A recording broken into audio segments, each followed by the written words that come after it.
다 함께 경건한 마음으로 12월 21일 월요일 새벽 예배를 함께 드리겠습니다. 주님이 가르쳐 주신 기도를 드리겠습니다. 하늘에 계신 우리 아버지, 아버지의 이름을 거룩하게 하시며 아버지의 나라가 오게 하시며 아버지의 뜻이 하늘에서와 같이 땅에서도 이루어지게 하소서. 오늘 우리에게 일용할 양식을 주시고 우리가 우리에게 잘못한 사람을 용서하여 준 것 같이 우리 죄를 용서하여 주시고 우리를 시험에 빠지지 않게 하시고 악에서 구하소서. 나라와 권능과 영광이 영원히 아버지의 것입니다. 아멘. 찬송가 108장 함께 찬양하시겠습니다.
성경 말씀은 베드로전서 5장 1절에서 7절까지의 말씀입니다.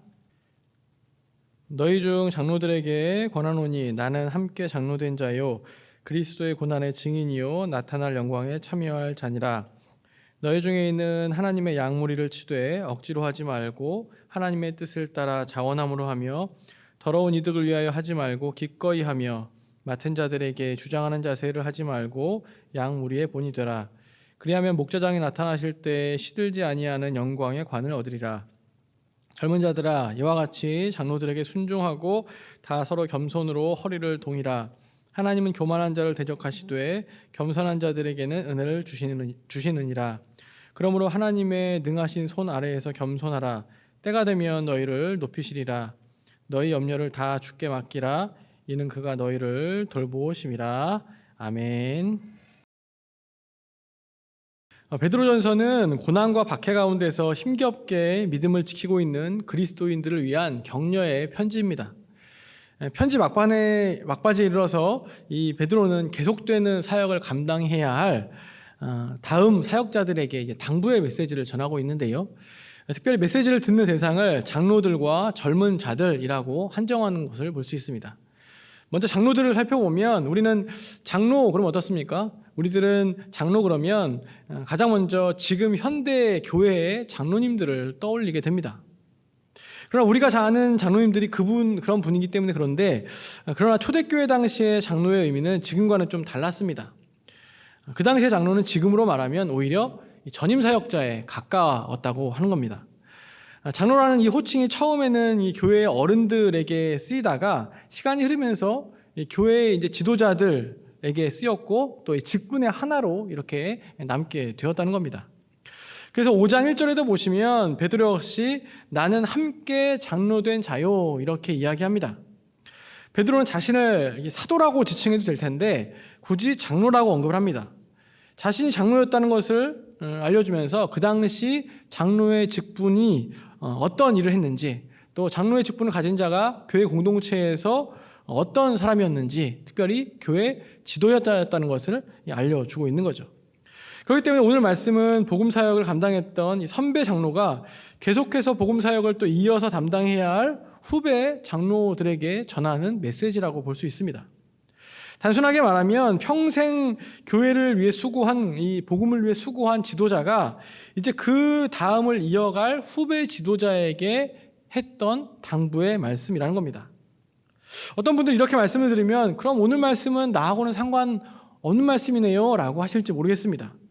그럼 오늘 말씀이 기본적으로는 교회 지도자들이 들어야 할 내용인 것은 맞지만 넓게 본다면 우리는 모두 다 어떻습니까? 하나님의 부름을 받은 사람들이고 또 각자의 자리에서 또 크고 작은 지도자의 역할을 감당해야 할 사람들입니다. 이제 또 살펴보겠지만 오늘 말씀은 특정한 직분자에게만 해당되는 내용이라기보다는 공동체 안에서 각자가 복음 사역의 한 부분을 맡은 자로서 기억하고 또 그렇게 살아내야 할 말씀이라는 것을 알 수 있습니다. 모두가 들어야 할 메시지라는 거죠. 먼저 함께 2절과 3절 말씀을 함께 읽겠습니다. 2절과 3절입니다. 너희 중에 있는 하나님의 양무리를 치되 억지로 하지 말고 하나님의 뜻을 따라 자원함으로 하며 더러운 이득을 위하여 하지 말고 기꺼이 하며 맡은 자들에게 주장하는 자세를 하지 말고 양무리의 본이 되라. 아멘. 먼저 이 사도 베드로는 장로들에게 양무리를 치라라고 말합니다. 양무리를 치라. 이 양무리를 치라라는 표현은 이 표현에서 우리가 알 수 있는 것은 뭡니까? 장로들의 기본적인 사역이 뭐였냐면 목양을 하는 사역이었다는 것을 알 수 있습니다. 사실 우리나라는 이 목양 그러면은 잘 감이 오지 않습니다. 우리나라는 이 목축업이 발달한 나라가 아니라 목양 그러면 잘 와닿지 않는데, 그러나 우리는 교회를 오래 다니신 분들은 이제 목자와 양의 관계를 워낙 많이 들으셔서 좀 친근하긴 합니다. 그러나 실제로는 우리의 삶과 이 목양은 그렇게 가깝지 않습니다. 그러나 이스라엘 백성들을 비롯한 이 팔레스타인 지역에서의 목양은 어떤 특정한 사람만 감당해야 됐던 일이 아닙니다. 가족들 모두가 다 함께 목양을 해야 했습니다. 목양을 하는 것이 이 팔레스타인 지역에서 또 그 가족이 생계를 꾸려나가는 데 있어서 굉장히 중요한 일이었기 때문입니다. 또 우리는 교회에서 이제 목양실이라는 말을 쓰는데 주로 목양실이 어디입니까? 보통 이 담임 목사님이 방을 목양실이라고 부르는 경우가 많습니다. 그러다 보니까 많은 분들이 목양의 사역 이러면은 이 목사님들만 하는 사역이라고 이렇게 여기는 경우가 있습니다. 물론 목사님들이 하는 사역이 목양 사역인 건 맞습니다. 그러나 목양이 목사님들의 사역에만 해당되는 것은 아니라는 겁니다. 왜냐하면 교회 목사들이 모든 것을 다 감당할 수 없기 때문입니다. 주요 섬기는 분들이, 우리 함께 동역하는 분들이 이 목양 사역을 함께 해나가야 합니다. 함께 해나갈 때 교회가 더 건강하게 사역하고 효율적으로 사역을 감당할 수 있습니다. 특별히 교회에서 1차적으로 이 목양 사역을 함께 감당하는 분들이 누굽니까? 아마 구역장님들과 또 교사들이라고 할 수 있을 겁니다. 구역장님들은 목사님들을 대신해서 구역 식구들을 목양합니다. 또 교사 선생님들은 또 우리 아이들을 목양하는 사역을 감당하시는 겁니다. 이렇게 보면 앞서 말씀드린 대로 이 오늘의 말씀의 대상이 단순히 장로님이라기보다는 실제로는 장로님들뿐 아니라 또 교회 지도자들뿐 아니라 목양을 담당하는 모든 사람들에게 해당되는 내용이라고 할 수 있습니다.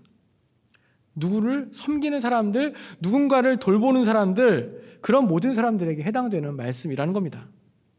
그렇다면 오늘 이 베드로 사도는 어떤 모습으로 목양하라고 말합니까? 세 가지를 이야기하는데요. 첫 번째는 억지로 하지 말고 하나님의 뜻을 따라 자원함으로 하라고 얘기하고요. 두 번째는 더러운 이득을 위하여 하지 말고 기꺼이 하라고 말합니다. 세 번째는 맡은 자들에게 주장하는 자세를 하지 말고 양무리의 본이 되라. 이 세 가지를 이야기합니다. 첫 번째부터 살펴보면요. 하나님의 뜻을 따라 자원함으로 하라는 말씀, 이 말씀은 이 목양의 가장 기본적인 마음가짐이라고 할 수 있습니다. 목양뿐 아니라 사실은 무슨 일을 하든지 억지로 하면 그 일이 괴롭고 즐겁지 않습니다. 행복하지 않습니다. 자원함으로 할 때 혹시나 어려움이 있어도 그것을 잘 이겨낼 수 있고 또 즐겁고 행복하게 일할 수 있다는 겁니다.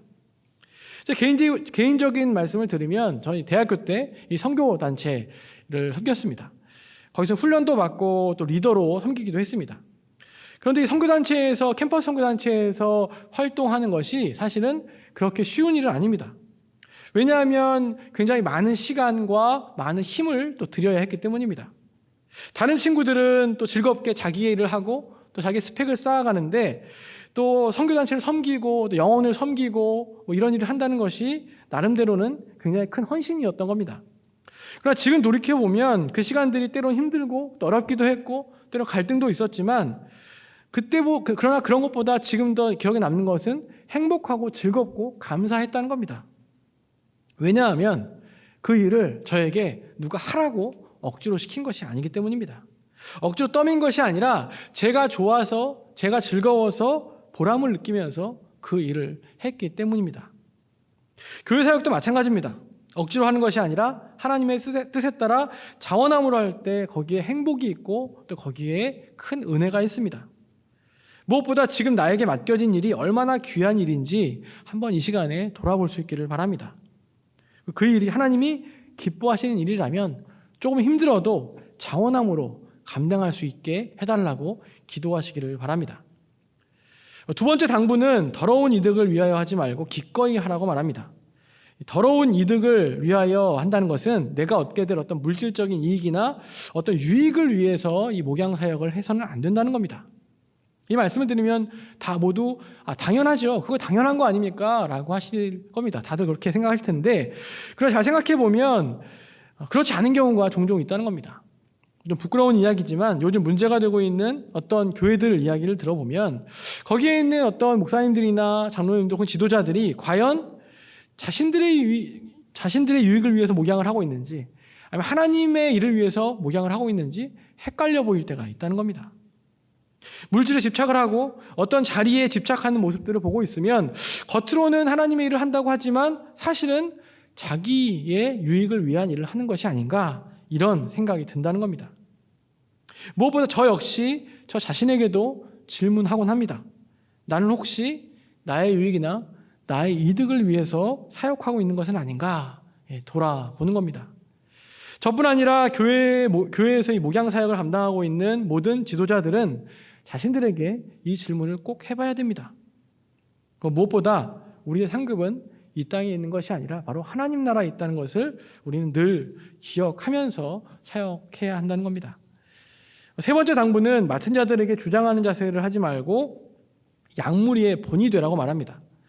사람들은 보통 가르치는 위치에 있거나 어떤 높은 지위에 가게 되면 주장하는 자세를 취할 때가 많습니다.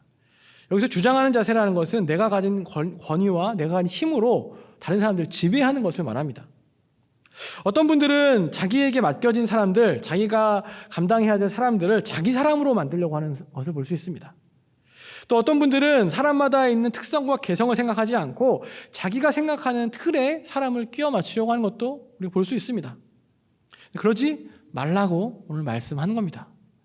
내가 지금 목양하는 사람, 내가 가르치고 양육하는 사람, 섬기는 사람들은 내 사람이 아닙니다. 모두 다 하나님의 사람들입니다. 내 소유가 아니라는 겁니다. 또한 내가 생각하는 틀이 다가 아니라는 겁니다. 사람들은 다양합니다. 모두 각자의 개성과 특성을 갖고 있습니다. 혹시 그 모습이 나하고 잘 안 맞는다 할지라도 그것이 틀린 것이 아니라고 말하는 겁니다.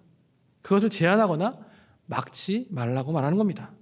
오히려 어떻게 하는 게 우리의 일이라는 겁니까? 본의대로 하는 겁니다. 내 권위와 지위로 사람들을 핸들링하려고 하고 억압하려고 하는 것이 아니라 본의대라고 말합니다. 다시 말하면 삶의 모델, 믿음의 모델이 되라는 겁니다. 사도 바울의 이야기를 가지고 오면 나를 본받으라 라고 말할 수 있어야 한다는 겁니다. 굉장히 부담스러운 말씀이죠. 교회의 장로로, 교회 사역자로, 섬기는 자로, 복음 사역 감당하는 자로 서는 것 결코 쉬운 일이 아니죠. 그러나 또한 누군가를 감당하고 또 누군가를 섬겨야 하는데 본이 되는 삶을 사는 것 결코 쉬운 일이 아닙니다. 그러나 또한 누군가 감당해야 하고 또 누군가 해야 하고 우리 함께 나누어 짐을 져야 할 일이 또 이런 사역입니다. 5절부터는 젊은이들에게 이제 당부하는 말이 나오는데요. 젊은이는 나아가 여기서 어린 사람이라기보다는 교회의 이 다음 사역자들을 이야기한다고 할 수 있습니다. 지금으로 보자면 이제 교회 사역에 발을 딛고 점점 중요한 사역을 감당해 나가고 있는 또 우리 성도님들, 또 우리의 새로운 차기 지도자들을 말한다고 할 수 있죠. 그런 자들에게 사도 베드로가 크게 한 가지 이야기하는 것이 있습니다. 그게 뭐냐면 바로 겸손하라고 말합니다. 장로들에게 순종하라는 말씀도 겸손과 연결되는 말씀입니다. 이제 교회에서 사역의 지경을 넓혀가는 새로운 사역자들이 가져야 할 가장 큰 미덕이 무엇이냐? 겸손이라는 겁니다. 사실 돌아보면 교회 공동체가 어려워지는 많은 경우에 보면 겸손하지 못하는 경우 때문입니다. 겸손하지 못하고 교만할 때 공동체 안에 문제가 생기고 다른 사람들과의 관계가 깨어지는 경우가 굉장히 많습니다. 겸손하지 못하고 교만할 때 협력하지 않고 자기 주장만 하게 됩니다. 결국에는 참 어려운 모습들을 겪게 되는 거죠. 사도 베드로는 7절에서도 너희 염려를 다 주께 맡기라 이는 그가 너희를 돌보심이라 라고 말합니다. 맡긴다라는 것 결코 쉬운 건 아니죠. 그래서 맡긴다는 것은 누구에게 모든 것을 맡기고 또 내 것을 하나님께 다 맡긴다는 것은 겸손하지 않으면 결코 할 수 없는 일입니다. 내가 쥐려고 하는 게 교만이라면 내가 놓으려고 하는 게 겸손이고 또 내가 맡기는 것이 겸손이기 때문입니다. 우리가 감당해야 할 복음 사역은 계속 되어야만 하는 사역입니다. 혼자 하는 것도 아니고요. 또 내 대해서 끝나는 것도 아닙니다. 함께 해야 하는 사역이고 누군가 이어서 계속 해야 하는 사역이 바로 하나님의 사역입니다. 그래서 우리는 맡길 수 있어야 하고 함께 하기 때문에 겸손해야 합니다. 무엇보다 누구보다 겸손하게 사역하신 분이 바로 우리 예수님이십니다. 예수님은 어떻습니까? 예수님은 이 모든 복음 사역을 혼자 다 끝내실 수 있었습니다. 복음의 완성까지도 나머지 사역까지도 다 혼자 하실 수 있었습니다. 그러나 어떻습니까? 혼자 다 끝내셨나요? 그렇지 않습니다. 우리들에게 나머지 사역을 맡겨주셨습니다. 이것이 바로 예수님의 겸손입니다. 무엇보다 지금 대림절인데요. 예수님의 성육신 자체가 사실은 세상의 그 어떤 것과도 비교할 수 없는 겸손의 극치였습니다. 왜냐하면 무한한 능력과 무한하신 그 하나님이 유한한 육체로, 유한한 한정을 가진 육체로 내려오신 사건이 바로 이 성육신 사건이기 때문에 그렇습니다. 이제 말씀 마치겠는데요. 사랑하는 성도 여러분, 장로이든 젊은이든 혹은 목사든 그 외의 직분을 가진 자든 우리 모두는 다 예수 그리스도의 한 몸인 공동체를 이루고 있는 한 사람 한 사람이라는 사실을 기억하시기 바랍니다. 우리들은 그 한 사람 한 사람으로서 각자의 위치에서 각자의 사역을 감당하고 있다는 것도 기억하시기 바랍니다. 우리의 삶과 사역을 늘 하나님 앞에서 돌아보면서 무엇보다 겸손함으로 우리 공동체의 지체들을 대하시고 또 겸손함으로 맡겨진 귀한 사역들, 특별히 목양 사역을 감당하며 사람들을 섬기는 사역을 감당하시는 저와 여러분들이 되시기를 간절히 소망합니다. 기도하겠습니다. 하나님 아버지 감사합니다. 또 이 새벽에 함께 말씀을 나누고 기도할 수 있도록 인도하심을 감사합니다. 코로나로 인하여 여러 가지 어려운 때이지만 또 우리가 늘 주님 앞에 서게 하시고 또 말씀 앞에 서는 이 삶을 또 놓치지 않도록 인도하여 주시옵소서. 오늘 말씀에서 나눈 것처럼 우리가 각자가 하나님의 귀한 사역을 감당할 자로서 늘 또 주님께서 주시는 마음으로 자원함으로 감당하게 하시고 또 다른 사람들을 인정하며 섬길 수 있도록 도와주시고 또 무엇보다 겸손함으로 이 모든 사역을 잘 감당할 수 있도록 인도하여 주시옵소서. 또 주님께서 인도하셔서 또 이번 주에 또 우리가 대림절 계속해서 지내고 있는데 예수 그리스도의 탄생을 기억하면서 우리에게 본을 보이신 그 예수 그리스도의 그 은혜를 또 바라보며 또 기억하며 우리들도 그렇게 주님 앞에서 주님의 귀한 뒤를 따라 살아가기를 결단하는 이 모든 시간 될 수 있도록 인도하여 주시옵소서. 여러 가지 어려운 상황 가운데 있는 성도님들 지켜주시고 보호해 주시고 주님이 힘주시고 도와주시옵소서. 모든 것 주님께 맡겨드리며 예수 그리스도 이름으로 간절히 기도하옵나이다. 아멘. 우리 함께 주여 외치시고 기도하겠습니다. 주여 주여 주여